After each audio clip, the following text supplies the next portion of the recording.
2024, c'est le grand retour de la série Les Anneaux de Pouvoir qui avait pas mal divisé durant la saison 1. Et là, grande question en suspens depuis 2 ans, est-ce que cette saison 2 est meilleure? Est-ce qu'Amazon a écouté les critiques pour nous proposer quelque chose de plus qualitatif? Perso, la saison 1 m'avait plu dans le sens que l'on retrouvait enfin cet univers dont je suis fan et qui manque cruellement d'adaptation audiovisuelle. Je saluais une image splendide dans des décors vraiment incroyables pour une série. J'avais retenu la création des anneaux que j'attendais de voir depuis si longtemps et surtout toute l'histoire se passant à Khazad-dûm. Pour moi, toute l'histoire avec les nains était super et à l'inverse, le cheminement de Galadriel et des Isildur ne m'avait pas vraiment convaincu. Cependant, le nombre trop important de personnages et la lenteur à laquelle les événements se déroulaient m'avaient un peu endormi. J'attendais vraiment cette saison 2 pour avoir un avis clair dessus. Mais je conseillais de la voir rien que pour soutenir l'initiative de faire une série dans cet univers. Amazon a d'ailleurs écouté les critiques car certaines choses sont modifiées dans cette saison 2.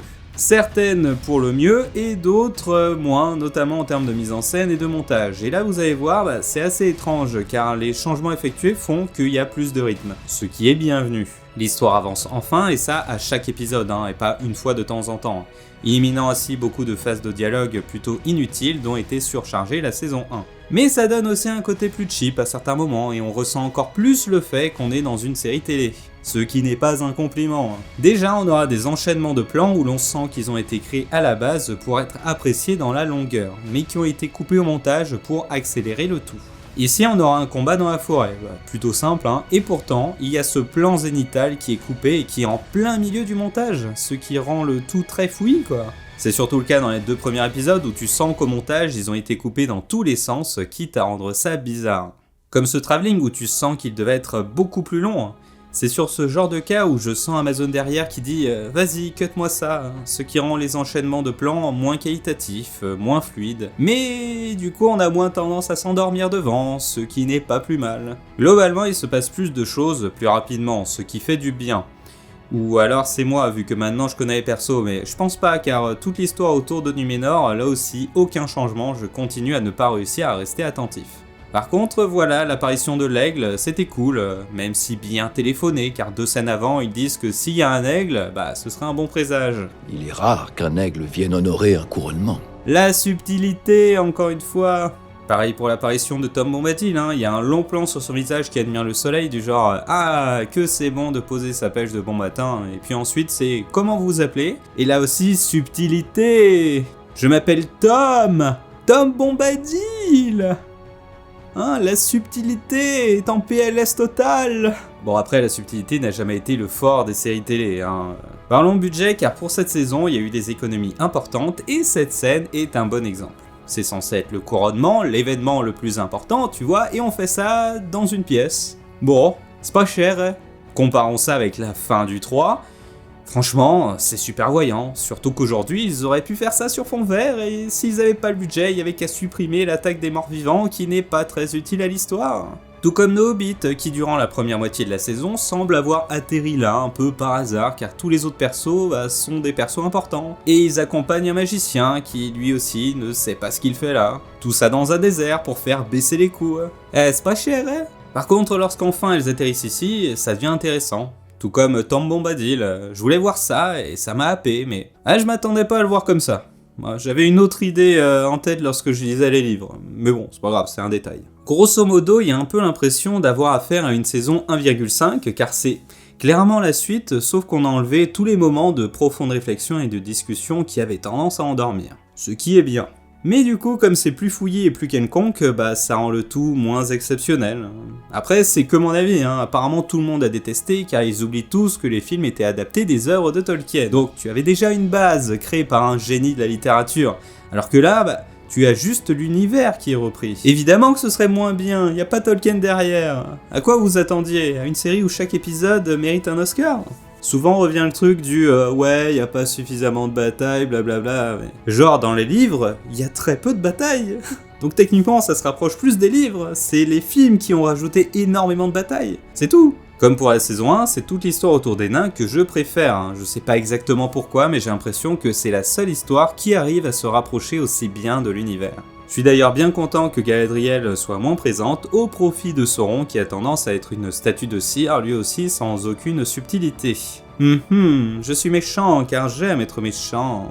Il y a un peu de son histoire, mais vite fait, hein. J'espère qu'on creusera vraiment les choses plus tard. Hein. Et en fait, ça aussi c'est un des éléments que je trouve dommage dans cette série, c'est qu'on avait l'occasion de voir évoluer Sauron, et là on est à la saison 2 et il est déjà quasi devenu Sauron en fait. Peut-être qu'on creusera ses motivations plus tard avec des flashbacks, mais là-dessus je trouve ça dommage. Mais Galadriel a su devenir intéressante en fin de saison. Enfin! Ça aussi, l'effet des anneaux de pouvoir sur les différents membres est intéressante, mais déjà vu dans le Hobbit, hein, surtout que c'est de nouveau un nain. Ah oui, d'ailleurs, il y a l'elfe qui est revenu, mais genre ici, quand il a débarqué, j'ai fait « Ah, mais c'est vrai, tu existes !» Comme quoi l'elfe le moins expressif de la race la moins expressive de la Terre du Milieu ne m'avait pas manqué, hein. Et je crois que c'est celui du cast qui va disparaître tellement il est totalement absent de cette saison, hein. J'ai trouvé ça limite insultant pour lui, hein, parce que il a totalement disparu. Alors, ce qui n'est pas plus mal parce que bon, honnêtement, je m'en foutais, voilà. Mais j'apprécie grandement un retour à des versions maquillées et non pas le tout CGI du Hobbit pour les gobelins. Je tiens à noter les points positifs, c'est important. Hein. J'arrive d'ailleurs enfin à m'intéresser à Isildur, je me demande ce qu'ils vont en faire au milieu de cette histoire autour du couronnement que j'ai trouvé inintéressante. Hein. Non, franchement, ce que j'ai retenu, c'est ça. Bon alors, tu veux t'habiller en blanc ou en rouge? En blanc. Ensuite, il y a le couronnement, qui est aussi festif que la soirée du CE de ton entreprise. On découvre qu'elle a un palantir, elle assume, et là débarque l'aigle. Qui fait croix 3 fois, dont 2 croix plus aiguës, devant ce mec qui aurait dû investir plus d'argent dans son costume, et puis l'aigle part, et là, voilà, on sent qu'il y a un problème. Alors je vous l'ai dit, leur histoire me passe tellement au-dessus, car ça fait tellement Game of Thrones, je sais pas pourquoi, mais je vois Numénor, et ça appuie sur le bouton veille dans ma tête, tu vois, mise en veille. Tchoulou. Ensuite, il y a les 2 derniers épisodes où on alterne discussion et petite bataille pour sauver la ville, mais là encore, ce qui pêche énormément, c'est la réalisation. Comme ici, ils ont essayé de refaire un plan séquence, mais franchement, vous êtes un orc, donc celui-là, là, à droite. Dans cette situation, que faites-vous? Réponse A, vous donnez un grand coup d'épée pour tuer tout le monde au passage. Réponse B, vous attaquez à celle qui est habillée en armure et qui a une épée, comparé aux autres qui sont en marron et on voit très bien que c'est des civils. Ou réponse C, vous attaquez au sein de celle qui a la plus grosse paire. Eh bah ouais, réponse C, hein. C'est triste quand même. Ce plan séquence, il est d'une tristesse, je vous jure. Dès qu'on met un coup d'épée ou un truc, on cut car le réal est parti se bourrer au bar. C'est impressionnant à tel niveau de nullité concernant des combats, car là, vraiment, c'est niveau fac. Pourtant j'ai tendance à être gentil, mais là, franchement, je voyais ça, j'étais en mode « Oh mon dieu, quoi, mais c'est nul !» J'ai bien aimé la création des anneaux, toute l'histoire avec les nains, encore une fois, mais ouais, voilà, ce qui m'a plu dans la saison 1, c'est pareil dans cette saison 2. Même la bataille de fin ne m'a pas plus emballé que ça, hein, surtout quand tu la compares aux épisodes de bataille de Game of Thrones, hein. C'était un autre niveau. Voilà, je vois pas trop quoi dire de plus tellement que ça fait saison 1, partie 2. C'est mieux car il y a moins de conversations chiantes et ça avance. Mais du coup, ça fait beaucoup plus série banale. Mais j'ai passé un meilleur moment et j'espère qu'il la sortira en Blu-ray parce que franchement, avec mon vidéoprojecteur, c'est pas la folie, alors que franchement, niveau image, tu le sens que c'est bridé au maximum par le streaming. Je vous conseille de la voir pour vous faire votre propre avis, perso ça reste quand même un plaisir de me replonger dans cet univers à chaque épisode. Perso cette image résume totalement tout en fait, hein. C'est pas une mauvaise série pour autant, mais faut admettre que ça vole jamais très haut.